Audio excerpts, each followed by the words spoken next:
Assalamualaikum warahmatullahi wabarakatuh.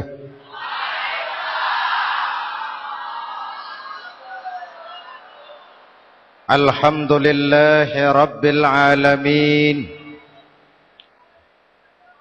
Wassalatu wassalamu ala asyrafil mursalin Sayyidina wa maulana Muhammadin wa ala alihi wa sahbihi ajma'in, amma ba'du. Saudara-saudara kaum muslimin yang berbahagia, hadirin, kesempatan malam ini saya ingin cerita akhirat saja. Sudah pernah ke akhirat belum? Mau? Kalau mau saya daftar, besok berangkat. Salah satu rukun iman yang 6, percaya kepada adanya akhirat. Satu saat alam ini akan hancur sehancur-hancurnya. Bumi, gempa, gunung, meletus, air laut tumpah ke darat. Planet-planet bertabrakan, halilintar menyambar, angin topan bertiup. Semua yang bernama hidup mati, itu kiamat. Lalu kita akan dibangkitkan di padang mahsyar, dibangkitkan dari kubur kita masing-masing. Dan subhanallah, pada saat bangkit dari kubur itu, keadaan muka kita ini menurut satu riwayat berubah menurut amalan kita masing-masing. Jangan heran nanti ada yang dibangkitkan dari kuburnya itu mukanya berubah jadi muka tikus. Hebat sekali. Badannya badan manusia, tangannya tangan manusia, mukanya muka tikus. Sebab apa? Sebab waktu di dunia amalannya amalan tikus. Apa amalan tikus itu? Suka menggeragoti barang yang disimpan rapi-rapi.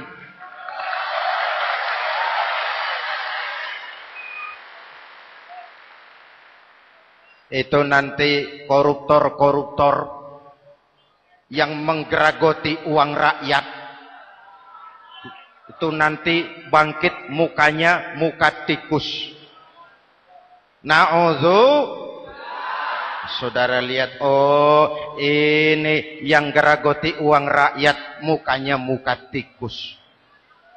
Ada lagi yang bangkit dari kubur, mukanya itu berubah jadi muka harimau. Kenapa? Waktu di dunia amalannya amalan harimau. Apa harimau itu? Mau menang sendiri, keras kepala, kupeh. Di mana ada hutan, rajanya pasti harimau. Padahal hutan belum pernah bikin pemilihan umum. Betul? Tapi harimau tidak peduli ada pemilihan umum atau tidak, saya raja hutan.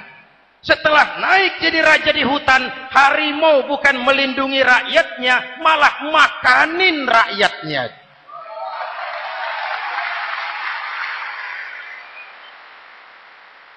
Orang-orang yang mau benar sendiri.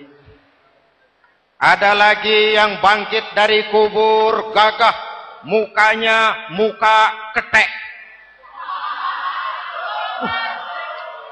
Sebab apa? Waktu di dunia amalannya amalan ketek. Apa ketek itu? Rakus, serakah, tamak. Coba, ketek itu kasih pisang, dimakan. Berikan lagi, pegang. Berikan lagi, kakinya yang megang. Temannya diberikan, masih dirampas juga. Ketek. Serakah. Kalau mental ketek masih gentayangan di republik ini, maka pemerataan cuman akan jadi dongeng. Kaum muslimin yang berbahagia, pada saat itu di akhirat nanti, setiap orang sibuk dengan urusannya sendiri-sendiri. boleh jadi setiap kita lalu akan dimintakan pertanggungjawaban jawab. Boleh jadi orang tua tidak sempat lagi mengingat anaknya, saudara tidak lagi sempat memikirkan saudaranya. Tiap orang akan dimintakan pertanggungjawaban jawab. Dalam kondisi seperti itu, Rasulullah mengajarkan sab'atun yudhilluhumullahu yawma la dhilla illa zilluh. Ada 7 golongan manusia yang di akhirat nanti akan langsung mendapat perlindungan dari Allah Subhanahu wa taala. Orang lain sibuk, dia tenang. Orang lain resah dan gelisah, dia ayem. Kenapa? Mendapat perlindungan dari Allah. Sebab ketika di dunia ia memberikan perlindungan kepada orang banyak. Siapa mereka? Mudah-mudahan kita termasuk salah satu di dalamnya. Mencari perlindungan Allah lebih-lebih dalam situasi sekarang ini. Pertama, imamun adil. Yang akan mendapat perlindungan langsung dari Allah adalah pemimpin yang adil. Sebab apa? Pemimpin yang adil melindungi banyak rakyat, maka pantas di akhirat dilindungi oleh Allah Subhanahu. Kita ini kan zon politikan. Kita ini makhluk yang tidak mungkin hidup sendiri-sendiri. Untuk melaksanakan hajat bersama, kita memerlukan pemimpin. Memilih pemimpin itu tidak sulit. Dalam fikih, ketika sholat, itu dijelaskan bagaimana cara memilih imam. Siapa yang diangkat jadi imam? Pertama, a'lamuhum. Orang yang paling alim di kampungmu siapa? Angkat jadi imam. Yang paling alim, paling menguasai persoalan sehingga bisa membawa bangsa keluar dari kesulitan. Pemimpin yang bisa menyelesaikan masalah, bukan yang menimbulkan masalah.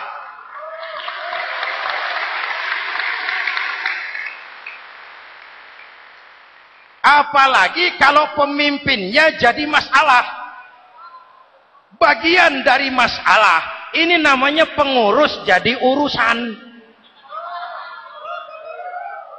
A'lamuhum. Pak, di kampung saya ada 2 orang, alimnya sama. Yang mana yang jadi imam? Afsahuhum, yang lebih fasih lidahnya, yang paling pandai menyuarakan aspirasi rakyatnya, punya sense of crisis. Yang satu alim tapi pelo. Yang satu alim tidak pelo, yang tidak pelo jadi imam. Kenapa? Tidak sah orang fasih bermakmum kepada imam pelo. Pak, ini imam pelo, makmum pelo semua. Sah. Namanya kampung pelo. Aduh Pak, ini 2 orang alimnya sama, fasihnya sama. Yang mana yang jadi imam? Aktsaruhum sinnan, yang lebih tua umurnya, senioritas baru dihitung. Lahirnya bareng Pak. Yang mana yang jadi imam? Awaluhum hijratan, yang lebih dulu tinggal di situ, yang punya semangat nasionalisme yang tinggi, yang cinta kepada bangsa dan rakyatnya. Sudah ada imam, sudah, ayo azan. Apa azan itu? Proklamasi. Salat mau dimulai. Sudah azan? Sudah. Qobliyah 2 rakaat. Qobliyah. Apa qobliyah itu? Dulu ada namanya Panitia Persiapan Kemerdekaan Indonesia. Qobliyah. Sudah qobliyah? Sudah. Luruskan shaf. Atur barisan yang lurus. Rapatkan barisan. Apa ini? Bentuk pemerintahan yang kompak, bersih, berwibawa. Jangan sesama elit saling tawuran.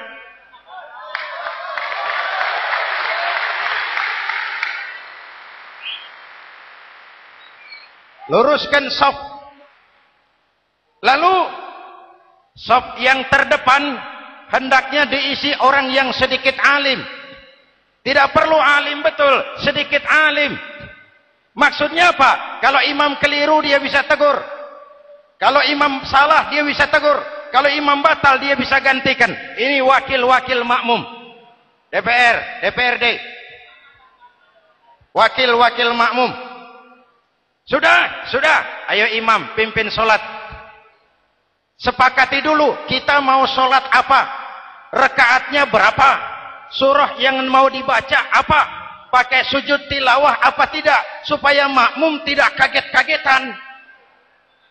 Rakyat harus dikasih tahu pemimpinnya mau kemana, visinya apa, supaya makmum ikutnya ikhlas.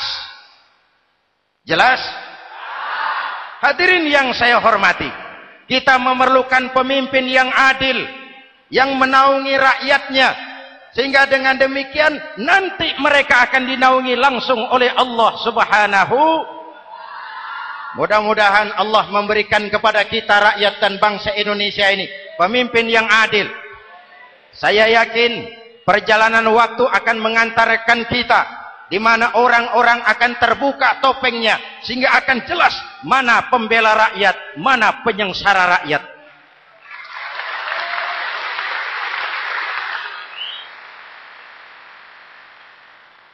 Lalu sebenarnya tiap kita ini kan pemimpin.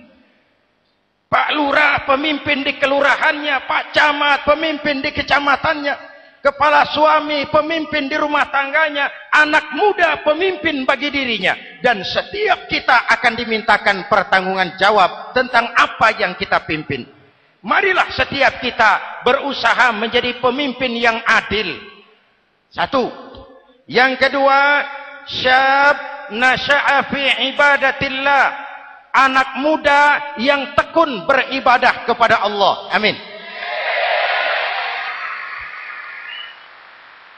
Remaja adalah masa depan kita semua. Akan bagaimana Republik Indonesia, bahkan akan bagaimana Islam di Republik Indonesia 20, 30, 40 tahun yang akan datang, anak-anak kita jawabannya. Jelas? Maka menghancurkan Islam tidak usah menyegel masjid, tidak usah menutup pesantren, tidak perlu melarang pengajian, cukup dengan meracuni remaja dan pemuda Islam, menjauhkan mereka dari agama dan ulama. Kalau mereka sudah jauh dari agama dan ulama, tinggal menunggu pergantian generasi.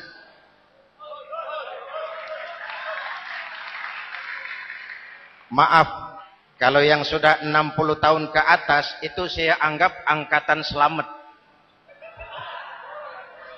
Generasi tanda seru.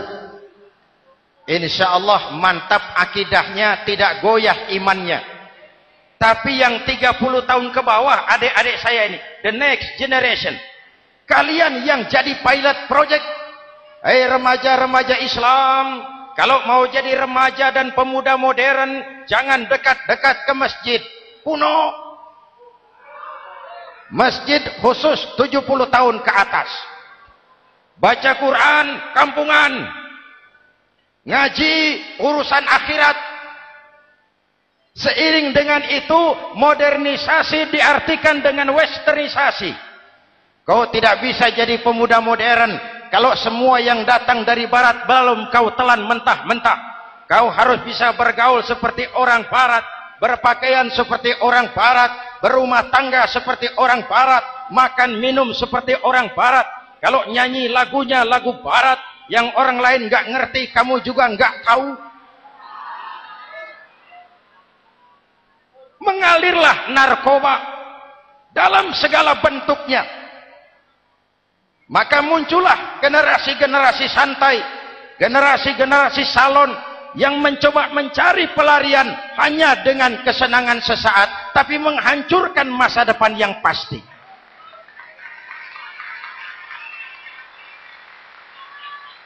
Maka mengalirlah free love, free sex, Samenleben, hidup bersama di luar nikah alias kumpul. Ya sama saja, kumpul kebo, kumpul embek itu sama. Hadirin yang saya hormati, kalau sudah hancur tinggal menunggu pergantian generasi. Oleh karena itu, adik-adik saya, para remaja, para pemuda, kalian harapan kami semua. Di pundak kalian Kami pertaruhkan hari depan bangsa dan negara ini. Hidup cuma putaran menunggu giliran. Ada saat datang, ada waktu pergi. Ada hari lahir, ada saat kembali. Ada hari dilantik, ada saat untuk menyerahkan jabatan. Hidup cuma sekadar menunggu giliran. Karena itu kepada kalian saya ingatkan satu ucapan orang bijak. Hai anak muda, berpikirlah kau di waktu pagi. Bekerjalah di waktu siang. Makanlah di waktu sore. Dan tidurlah di waktu malam. Berpikir di waktu pagi. Belajar mumpung masih muda. Bekerjalah di waktu siang. Amalkan ilmu itu setelah dewasa. Makanlah di waktu sore. Hari tua tinggal menikmati hasilnya. Tidurlah di waktu malam. Matilah dengan tenang. Kalau pagi kau tidak berpikir, nanti siang kau tidak akan bisa bekerja. Kalau siang tidak kerja, nanti sore mau makan apa? Kalau sore tidak makan, alamat malam enggak bisa tidur.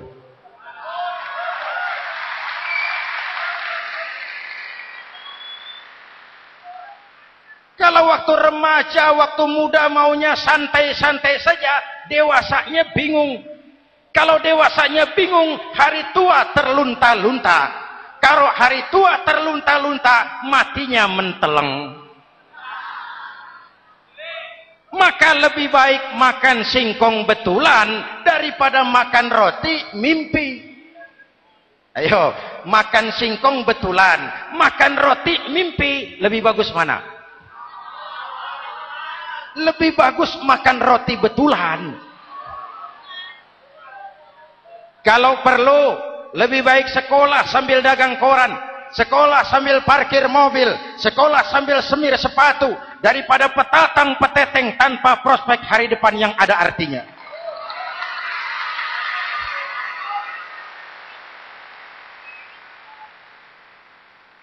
Inilah golongan kedua yang nanti akan langsung mendapat perlindungan dari Allah. Anak muda yang tekun ibadah. Kalau orang tua tekun ibadah, pantas.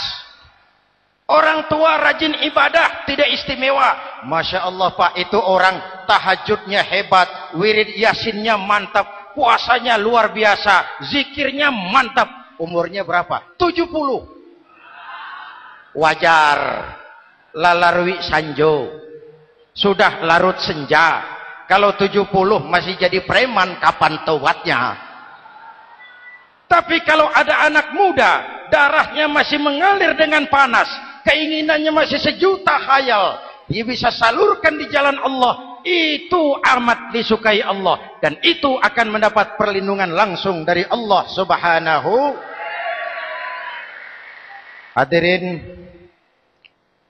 kaum muslimin di seluruh tanah air yang saya cintai, sekarang kita sampai kepada golongan ketiga yang nanti dinaungi Allah. Itu siapa? Rajulun qalbuhu mu'allakun bil masajid. Seseorang yang hatinya selalu terpaut kepada masjid. Masjid memang tempat melaksanakan solat, tapi lebih dari itu dia adalah pusat kegiatan umat. Umat Islam dengan masjid seperti ikan dengan air, tidak boleh berpisah. Sehingga ada hadis qudsi mengajarkan, inna buyuti fil ardil masajid wa inna zuwari fiha ummaruha. Rumahku di permukaan bumi adalah masjid. Orang-orang yang memakmurkan masjid adalah tamuku. Dari masjidlah terpancar semangat silaturahmi, dan itu yang sangat kita perlukan sekarang. Di tengah-tengah kerentanan kita sebagai bangsa, masjid harus jadi lem perekat. Di sini siapapun yang datang mengucapkan assalamualaikum, betul? Menebarkan salam, menebarkan rasa damai, bersalaman. Kata Nabi, ma min muslimaini yaltaqiyani fayatasafahani illa ghafarallahu dzunubahuma. Apabila dua orang Islam bertemu lalu bersalam-salaman, Allah akan menghapuskan dosa yang terjadi di antara kedua orang itu. Bangsa kita sedang rentan perpecahan. Benih-benih disintegrasi bertebaran di mana-mana. Maka mari kita kembali ke masjid untuk menyusun semangat kebersamaan, meluruskan saf, merapatkan barisan, dan menerjemahkannya di luar masjid. Ini ada kaitannya dengan faktor yang keempat, yang langsung dilindungi Allah. Siapa mereka? Rajulani tahabba fillahi ijtama'a alaihi wa tafarraqa alaihi. Dua orang yang bersaudara, bertemu karena Allah, berpisah karena Allah. Itu akan dilindungi langsung oleh Allah di hari akhirat nanti. Dua orang bersaudara, bertemu karena Allah, berpisah pun juga karena Allah. Tadi dalam perjalanan ke sini, saya melalui sebuah desa. Masih ada sisa-sisa tawuran antar desa. Saya tidak sebutkan desanya, itu rahasia perusahaan. Saya cuma prihatin, siapa lawan siapa, siapa yang kita bakar rumahnya, siapa yang kita sambiti dengan batu, siapa yang kita rugikan, padahal urusannya kadang-kadang sepele. Di satu desa misalnya, cuma urusan kaset jadi tawuran antar desa.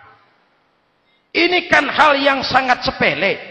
Padahal Nabi mengajarkan dengan keras, kalau dua orang Islam saling bertengkar, al-qatil wal maktul finnar. Yang membunuh dan yang dibunuh, dua-duanya neraka. Sahabat bertanya, ya Rasul, kalau yang membunuh masuk neraka, pantas. Kenapa yang dibunuh neraka juga? Rasulullah senyum lalu berkata, yang dibunuh pun sudah punya niat membunuh. Cuma keduluan dibunuh. Andai kata tidak dibunuh, dia yang akan membunuh. Mari kita renungkan, kenapa sebagai bangsa kita seperti tercabut dari akar budaya kita. Kita jadi beringas, kita jadi brutal untuk hal yang sepele. Yang satu teriak Allahu Akbar, yang lain teriak Allahu Akbar. Siapa lawan siapa? Dulu Bung Tomo teriak Allahu Akbar, musuhnya londo. Sayyidina Hamzah, Khalid bin Walid teriak Allahu Akbar, yang dilawan kafir. Abu Jahal, Abu Lahab, Abu Sufyan. Sekarang si Ali lawan si Hasan, Hasan Allahu Akbar, Ali Allahu Akbar. Siapa lawan siapa?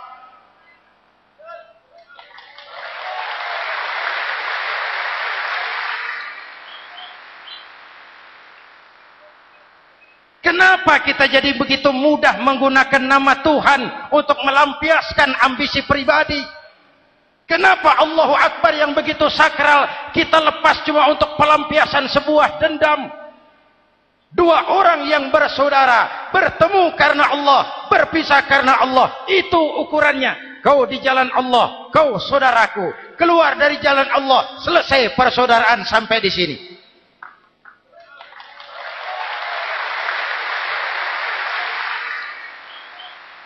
Hadirin, lewat mimbar ini saya kembali menekankan, mari kita pelihara kerukunan. Pertama, rukun antar umat seagama. Sesama muslim harus bersatu. Yuk, kita rukun yuk. Kita kompak yuk. Kita bersatu yuk. Sesama muslim, kaos boleh berbeda, boleh.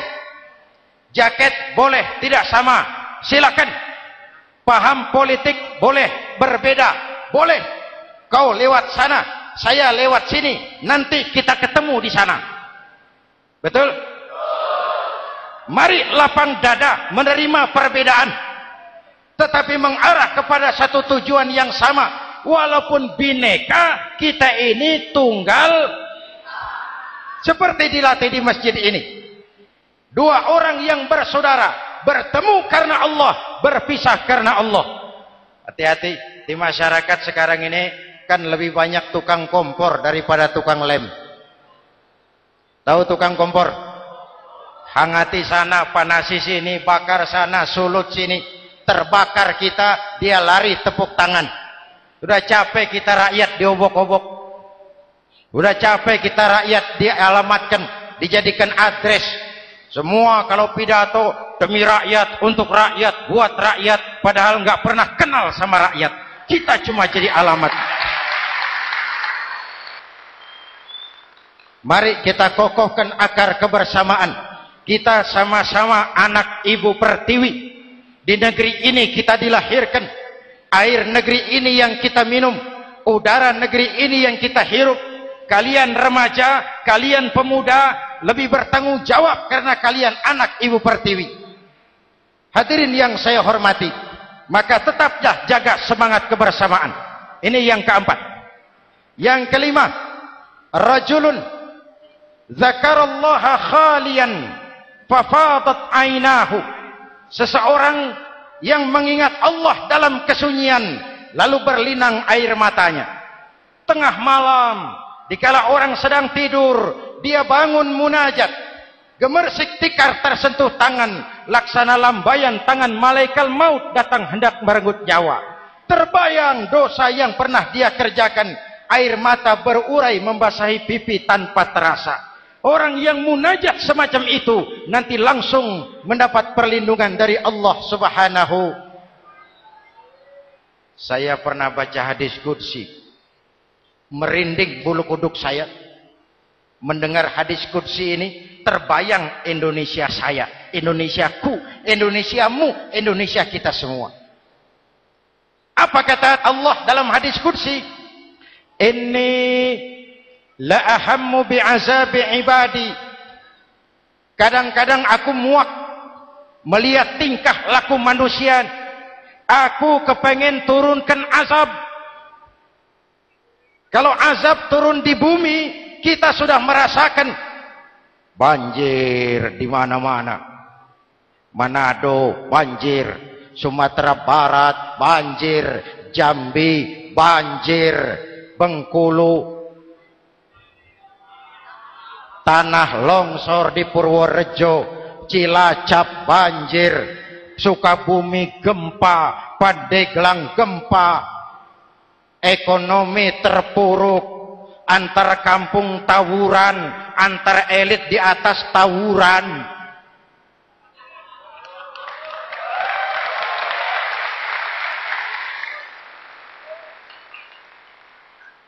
Hutang numpuk. 40% APBN kita ini sekarang cuma untuk bayar hutang. Itu pun dengan asumsi dolar 7.000, 9.000, artinya sekitar 50% APBN kita untuk bayar hutang. Untungnya sekarang ini yang agak menolong, harga minyak membaik di pasaran internasional. Hadirin yang saya hormati, ini lagi ngomong apa saya sih? Aku pengen turunkan azab, tetapi kata Allah, ketika aku melihat orang-orang tua yang sujud di keheningan malam, bayi-bayi tanpa dosa masih menyujud. Ada hadis qudsi mengajarkan, inna buyuti fil ardil masajid wa inna zuwari fiha ummaruha. Rumahku di permukaan bumi adalah masjid. Orang-orang yang memakmurkan masjid adalah tamuku. Dari masjidlah terpancar semangat silaturahmi. Dan itu yang sangat kita perlukan sekarang. Di tengah-tengah kerentanan kita sebagai bangsa, masjid harus jadi lem perekat. Di sini siapapun yang datang mengucapkan assalamualaikum. Betul? Menebarkan salam, menebarkan rasa damai, bersalaman. Kata Nabi, ma min muslimaini yaltaqiyani fayatasafahani illa ghafarallahu dzunubahuma. Apabila dua orang Islam bertemu lalu bersalam-salaman, Allah akan menghapuskan dosa yang terjadi di antara kedua orang itu. Bangsa kita sedang rentan perpecahan. Benih-benih disintegrasi bertebaran di mana-mana. Maka mari kita kembali ke masjid untuk menyusun semangat kebersamaan, meluruskan saf, merapatkan barisan, dan menerjemahkannya di luar masjid. Ini ada kaitannya dengan faktor yang keempat, yang langsung dilindungi Allah. Siapa mereka? Rajulani tahabba fillahi ijtama'a alaihi wa tafarraqa alaihi. Dua orang yang bersaudara, bertemu karena Allah, berpisah karena Allah. Itu akan dilindungi langsung oleh Allah di hari akhirat nanti. Dua orang bersaudara, bertemu karena Allah, berpisah pun juga karena Allah. Tadi dalam perjalanan ke sini, saya melalui sebuah desa. Masih ada sisa-sisa tawuran antar desa. Saya tidak sebutkan desanya, itu rahasia perusahaan. Saya cuma prihatin, siapa lawan siapa, siapa yang kita bakar rumahnya, siapa yang kita sambiti dengan batu, siapa yang kita rugikan, padahal urusannya kadang-kadang sepele. Di satu desa misalnya, cuma urusan kaset jadi tawuran antar desa. Ini kan hal yang sangat sepele. Padahal Nabi mengajarkan dengan keras, kalau dua orang Islam saling bertengkar, al-qatil wal maktul finnar. Yang membunuh dan yang dibunuh, dua-duanya neraka. Sahabat bertanya, ya Rasul, kalau yang membunuh masuk neraka, pantas. Kenapa yang dibunuh neraka juga? Rasulullah senyum lalu berkata, yang dibunuh pun sudah punya niat membunuh. Cuma keduluan dibunuh. Andai kata tidak dibunuh, dia yang akan membunuh. Mari kita renungkan, kenapa sebagai bangsa kita seperti tercabut dari akar budaya kita. Kita jadi beringas, kita jadi brutal untuk hal yang sepele. Yang satu teriak Allahu Akbar, yang lain teriak Allahu Akbar. Siapa lawan siapa? Dulu Bung Tomo teriak Allahu Akbar, musuhnya londo. Sayyidina Hamzah, Khalid bin Walid teriak Allahu Akbar, yang dilawan kafir. Abu Jahal, Abu Lahab, Abu Sufyan. Sekarang si Ali lawan si Hasan, Hasan Allahu Akbar, Ali Allahu Akbar. Siapa lawan siapa?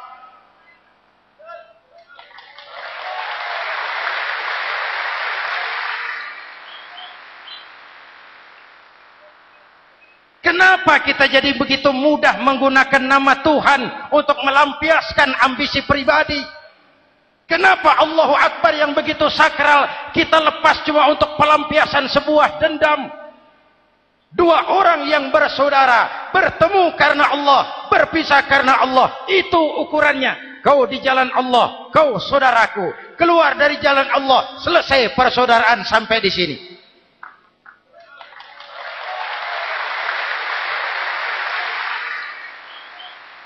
Hadirin, lewat mimbar ini saya kembali menekankan, mari kita pelihara kerukunan. Pertama, rukun antar umat seagama. Sesama muslim harus bersatu. Yuk, kita rukun yuk. Kita kompak yuk. Kita bersatu yuk.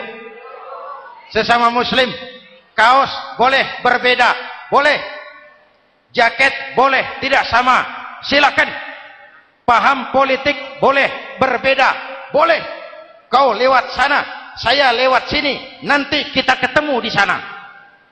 Betul? Mari lapang dada menerima perbedaan, tetapi mengarah kepada satu tujuan yang sama. Walaupun bineka, kita ini tunggal. Seperti dilatih di masjid ini. Dua orang yang bersaudara, bertemu karena Allah, berpisah karena Allah. Hati-hati, di masyarakat sekarang ini kan lebih banyak tukang kompor daripada tukang lem. Tahu tukang kompor? Hangati sana, panasi sini, bakar sana, sulut sini. Terbakar kita, dia lari tepuk tangan. Sudah capek kita rakyat diobok-obok. Udah capek kita rakyat dialamatkan, dijadikan address. Semua kalau pidato demi rakyat, untuk rakyat, buat rakyat, padahal nggak pernah kenal sama rakyat. Kita cuma jadi alamat. Mari kita kokohkan akar kebersamaan. Kita sama-sama anak Ibu Pertiwi. Di negeri ini kita dilahirkan. Air negeri ini yang kita minum. Udara negeri ini yang kita hirup. Kalian remaja, kalian pemuda lebih bertanggung jawab karena kalian anak Ibu Pertiwi. Hadirin yang saya hormati, maka tetaplah jaga semangat kebersamaan. Ini yang keempat. Yang kelima, rajulun zakarallaha khalian fafadat ainahu. Seseorang yang mengingat Allah dalam kesunyian lalu berlinang air matanya. Tengah malam, dikala orang sedang tidur, dia bangun munajat. Gemersik tikar tersentuh tangan, laksana lambaian tangan malaikat maut datang hendak merenggut nyawa. Terbayang dosa yang pernah dia kerjakan, air mata berurai membasahi pipi tanpa terasa. Orang yang munajat semacam itu nanti langsung mendapat perlindungan dari Allah Subhanahu. Saya pernah baca hadis qudsi, merinding bulu kuduk saya mendengar hadis qudsi ini. Terbayang Indonesia saya, Indonesiaku, Indonesiamu, Indonesia kita semua. Apa kata Allah dalam hadis qudsi? Inni la ahammu bi'azabi ibadi. Kadang-kadang aku muak melihat tingkah laku manusia. Aku kepengen turunkan azab. Kalau azab turun di bumi, kita sudah merasakan banjir di mana-mana. Manado banjir, Sumatera Barat banjir, Jambi banjir, Bengkulu, tanah longsor di Purworejo, Cilacap banjir, Sukabumi gempa, Pandeglang gempa, ekonomi terpuruk, antar kampung tawuran, antar elit di atas tawuran.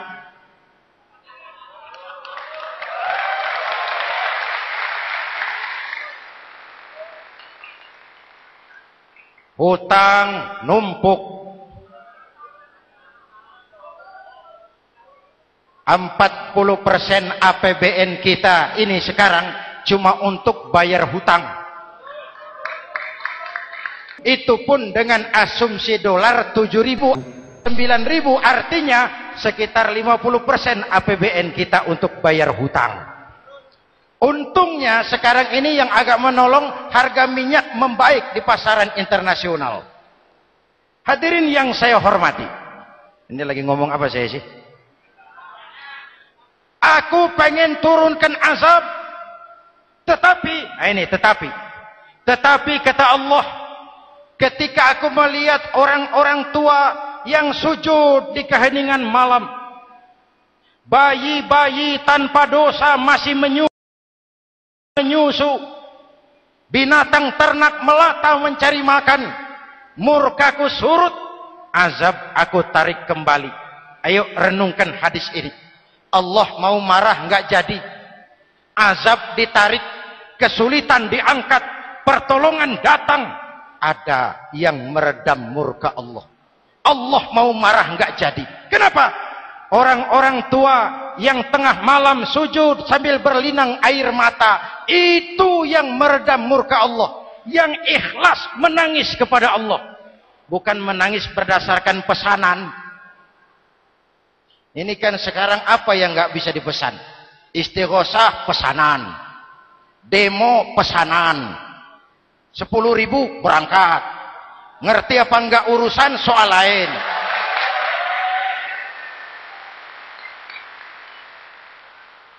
Jadi bukan demonstran, pekerja demo.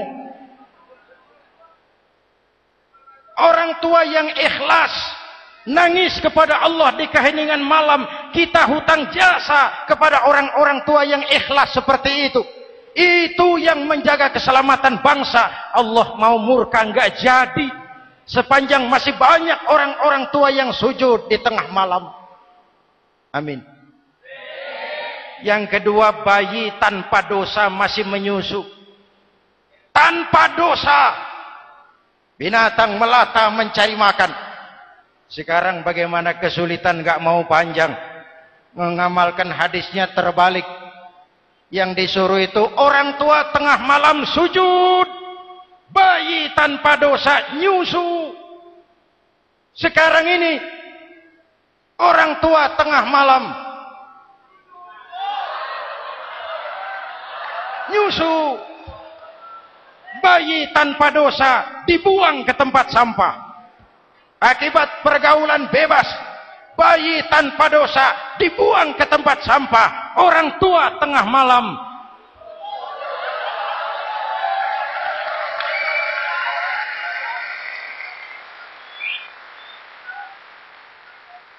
hadirin. Yang keenam, rajulun da'athum ra'atun zatu mansibin wa jamalin ila nafsiha faqala inni akhafu Allah rabbal alamin. Orang yang bermoral dibujuk rayu oleh perempuan cantik, lalu dia berkata, maaf, saya takut kepada Allah. Orang bermoral yang merasakan kehadiran Allah dekat dalam hidup. Umpama waktu puasa, saudara sholat zuhur. Sebelum sholat saudara berwudu. Ketika berkemur saudara korupsi. Sedikit airnya saudara minum. Jangankan polisi, teman wudu sebelah pun tidak tahu kalau waktu berkemur saudara korupsi. Kenapa kita tidak mau melakukan? Ada rasa malu kepada Allah. Ini yang perlu kita tumbuh kembangkan, rasa malu kepada Allah Subhanahu wa taala. Yang ketujuh, rajulun tasaddaqa bi shadaqatin fa akhfaha. Orang yang bersedekah lalu disembunyikan sehingga tangan kiri tidak tahu apa yang diberikan oleh tangan kanan. Orang yang punya kepedulian tinggi tetapi ikhlas menolong yatim, membantu sesama dalam rangka menegakkan masyarakat yang adil dan makmur. Mari kita mohon kepada Allah, semoga kita semua senantiasa dalam perlindungannya di dunia ini dan lebih-lebih di akhirat nanti. Assalamualaikum warahmatullahi wabarakatuh.